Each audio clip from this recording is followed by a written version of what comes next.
This is Rock and Roll English. Real people, real English. Here's your host, Martin Johnston. Hello everyone and welcome to another episode of Rock and Roll English. Episode number 273, baby. Oh yeah. In today's episode, I speak to Mental Marky Mark. That's right, he is back. If you're not familiar with him, he is the guy that wants to be a radio DJ, but actually works in the RAF, which is the Royal Air Force, I believe, for the UK. I'm not really sure what it is. Something connected with flying planes in the army. So that's why in today's episode we speak about flying, the airport, and all of that rubbish. The problems you face, let's say, when you go to the airport. In other news, at the moment we are going to go back to a podcast every 2 weeks, as next week I am doing a 2-week training course in Cambridge. I'm very busy with the R&R Family podcast, where we have a podcast every day at the moment for a special competition we are doing. So the podcasts with the YouTubers and other podcasters, for the moment we are going to stop, but don't worry, we will start again soon. So here is today's conversation. Make sure you listen also to the end, where I have, let's say, 2 surprises for you. One not so good and one good, let's say. So make sure you tune into that. But here is the conversation. Happy listening. Mental Marky Mark, how are you today? I'm all right, mate. I'm not too bad. It's glorious weather here in the UK, and I know you get annoyed because I always give a long answer to the first question. Well, I'm getting more annoyed with the fact you haven't asked me how I am, and instead you've started talking about the weather. I mean, if there's one thing we don't talk about on Rock and Roll English, it's the weather. Okay, like that's just the. How are you, Martin? Before I answer that, when someone talks about the weather, that's like saying, I've got nothing to talk about, so let's move to the weather. Great start to a podcast. Yeah, let's just talk about the weather for the whole time. That would be a great podcast. So I'm almost insulted you asked me that, Mental Marky Mark. But I'm thinking of your listeners because... Yeah, because they really care about the weather in the UK. Yeah, but they know that British people are going to talk to them about the weather. Also true. Also true. Anyway, I'm always fantastic, Mental Marky Mark. Thanks so much for asking. You could have just said there, I'm fine, how are you? That would have been a much more simple simple answer. For next time, you live and learn, okay? I can't wait. You live and learn. I'm also recovering from your daughter's 3rd birthday party at the weekend, which was totally fucking mental, wasn't it? It was outrageous. Yeah. Outrageous. We will be talking about that in the family podcast, actually. But before we do that, let's start this show. And do you remember how we start the show? Let's take a look for any reviews. Do you think we have any reviews? I do. Yes, I do. Yeah, you were really having a conversation with yourself in your head to find an answer there. It's 50-50, but yes, we do. I actually asked people, like, seriously, to leave reviews, and the rock and rollers have responded. I've got some real beauties, starting with one from Laura Keeeeeeeeep. Apologies, as always, for the pronunciation. iTunes. I had to think about that. iPod, iTunes. My favourite, and 5 stars. It says, my English BFF, which for people that don't know means best friend forever. And it says, I love this podcast because it makes me feel like I'm listening to my best friend forever. The subjects are picked up from everyday life, and that is why it is so funny, human and fascinating. I recognise myself in the conversation with Martin's friends and guests as if I was with one of my old friends. Back in the good old times, I improve my vocabulary without any effort and have fun in the process. I listen to rock and roll English on public transportation, and people around me can see me smiling and sniggering. Lovely word there, sniggering, laughing. My BFF Martin, thanks, you are fantastic indeed. Whoa, what a review. So thank you so much for that, Laura. That is a top review. Thank you, Laura. And sniggering as well. That is top R&R vocab. Absolutely. If there's one person actually I associate with that word sniggering, it would definitely be you, Mental Marky Mark, for when we're in school and sniggering at maybe a rude word like a 5-year-old, and with your, let's say, you also, I suppose, have a 5-year-old laugh, female 5-year-old laugh. So yeah, sniggering. If I had to describe you, what makes you think of Mental Marky Mark, I would say sniggering. I remember vividly if you were talking about me sniggering, I remember the very lesson that you're remembering now when I pointed out a couple of words in a general studies lesson with Mr. Ward. And Mr. Ward told me to stop being so bloody stupid. Yeah, I think he actually said stop sniggering. So just, for people that know, we had to study something in school called general studies. Just general, really. It wasn't history or French or maths or science, was just general studies. There is an ambiguous subject if ever you wanted one. So obviously Mental Marky Mark and I were taking that subject very seriously, of course. But on to today's show, Mental Marky Mark. As I told you briefly in the pre-pod chat, we're talking about flying, airports in general, because I recently went to Sicily, obviously had to fly there, and I was just thinking about the whole process, and I thought you're a great person to talk to because you actually fly planes, don't you? Yeah, but I don't fly airliners. I've done all the exams to do it, but I was quite happy to stay in my job rather than move to the airlines. So you could actually work for like British Airways? I'd need to do a conversion, but I'm not going to bore you with the details, but eventually, yes. Please don't. But I suppose that could be your way in to kind of to become a radio DJ, because pilots often, like, we're cruising at 500,000 feet, and like that could be your opportunity to talk to your audience. You could just do like radio on a plane. So I was quite well known for doing that in the helicopters as a joke to the crew and stuff, because obviously we'd be flying somewhere absolutely terrible in a military context, and I'd be like, best not to mention where, because I definitely won't. And I'd be like, welcome aboard this Royal Air Force flight to Jalalabad. Fantastic. You've got the voice for it, Mental Marky Mark. You would make me feel relaxed as a pilot on a plane. Okay, you've got the voice. Okay, go for it.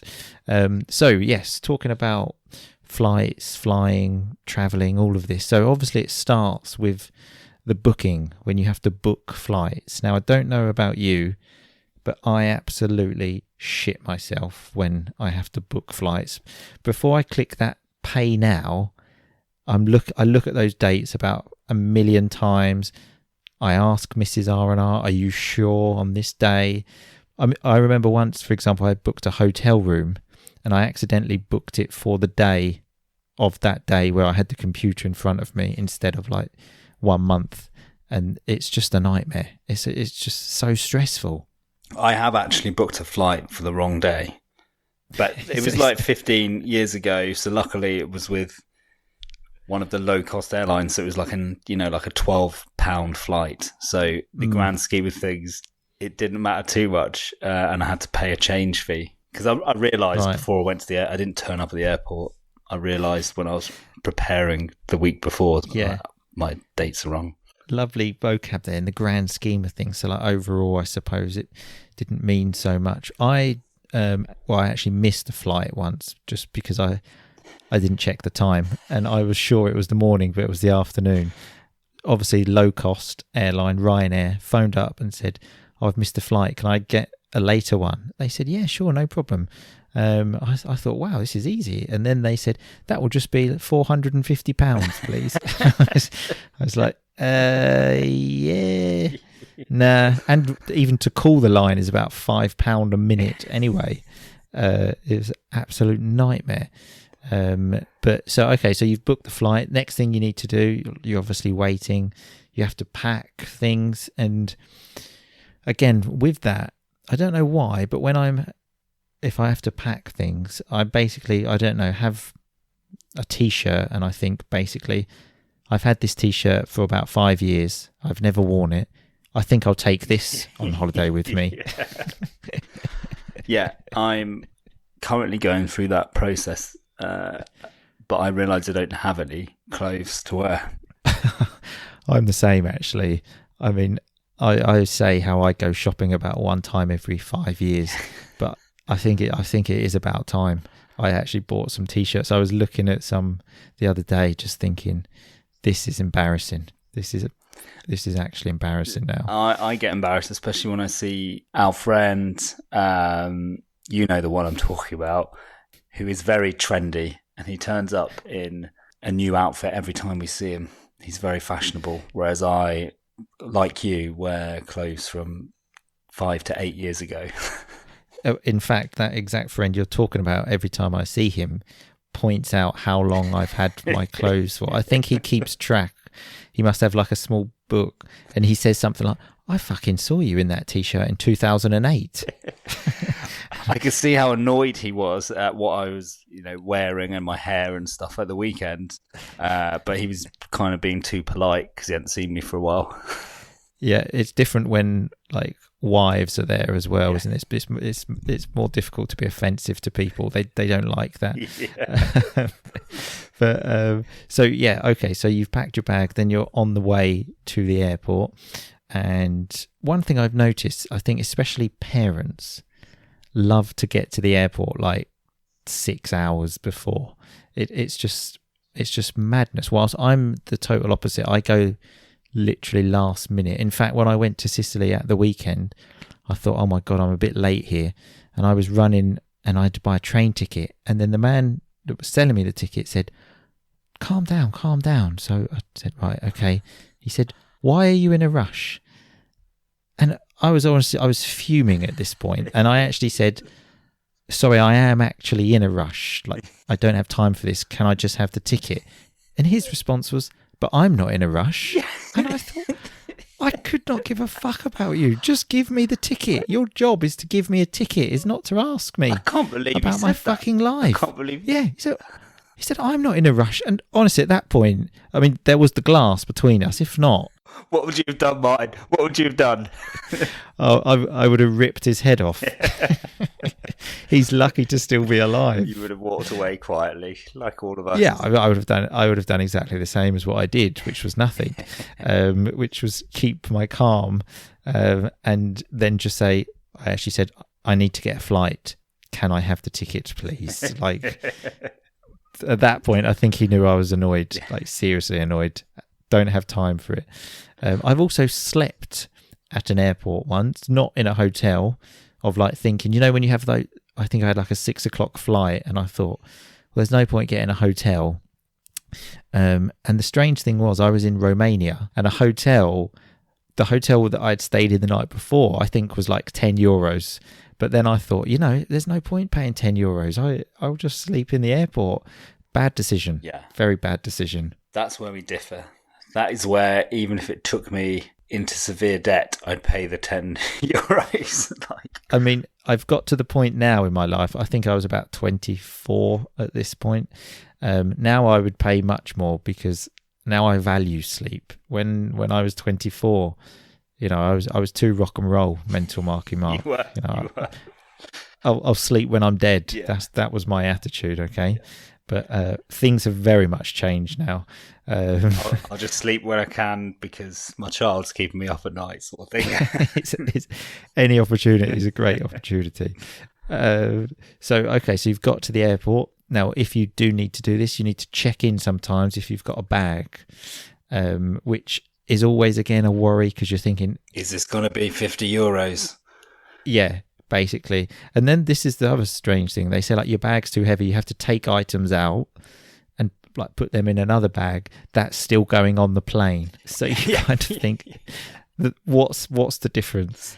It's just you want to take my money. One of our other friends actually told me once he had spent a year in China and then he had to pay some money and he refused. So he decided to wear all of his clothes because he had to take them out of his suitcase. And he told me he had 15 T-shirts on. He had 15 T-shirts and 4 pairs of trousers. That sounds very sweaty. He told me that he hadn't seen his mum and dad for a year. And then they saw him just thought he'd put on loads of weight because he was... How did he get the trousers on? Yeah, doing that in front of lots of people, like putting clothes on. I mean, that. Yeah, I mean, I would have loved to have seen it, but unfortunately, I wasn't there. But okay, so then you're in the security part now. The worst bit. It's the worst bit of the whole thing. 100%. It's just an absolute nightmare. For example, you have to take computers out and iPads, they say, and I always, because I work with my computer, have my computer. Again, when I went to Sicily at the weekend, had a small bag, everything packed in, take out the computer, and then everything fucking comes out. At one point, my Homer Simpson underpants fell on the floor in front of everyone. They were dirty. And I had to pick them up. They were not dirty. And it's just so embarrassing. And then there's this, like, the stress of, like, trying to put it back in your bag, and oh my god! Why do we still have to put our toothpaste in a see-through plastic bag? That infuriates me. And why do I always have to stand behind the people in the queue who have never been to an airport before in their lives? Yeah, you know what? And they're old, so I feel really sorry for them. But don't try to be nice. You don't. You think, like, what the fuck are you doing? I lose my cool in a big way. It's the same as me. And something I actually found on my 5 minutes research was a comment which I thought was fantastic, and it said, I wish airports would split security lines into people that have never been to an airport before and everybody else. Yeah. Because some people, you just think, what are you doing? Why is it taking you this long? It's not that difficult. Yeah. So where we used to live in the US, it was a small airport, so it was never busy. It was amazing, and they had this new scanner, so you didn't have to take your laptop out anymore, and you didn't have to take liquids out. It was amazing. Oh. But then when we come back to the UK, for instance, Mrs. Mental Marky Mark has literally just got back from Stansted, and she rang me going, "This is hell on earth." She's like, they made her take her mascara out, a little tube of mascara or something.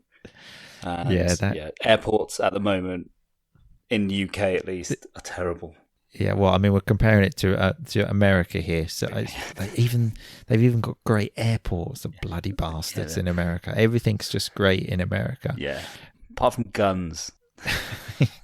Well, actually, that's another thing. Talking about security at airports, like, you go through it, and then I always just think, have I got a gun by any chance? No, I'm okay. Yeah. Thank God. Have I got anything suspicious? Yeah, because I've ticked the box. I don't know if there's batteries. I don't know if there's batteries in my bag. No. And like, especially at the other end when you get out, and then it says, like, anything to declare, and I'm thinking, has anyone put any drugs on me? Is there a drug dealer?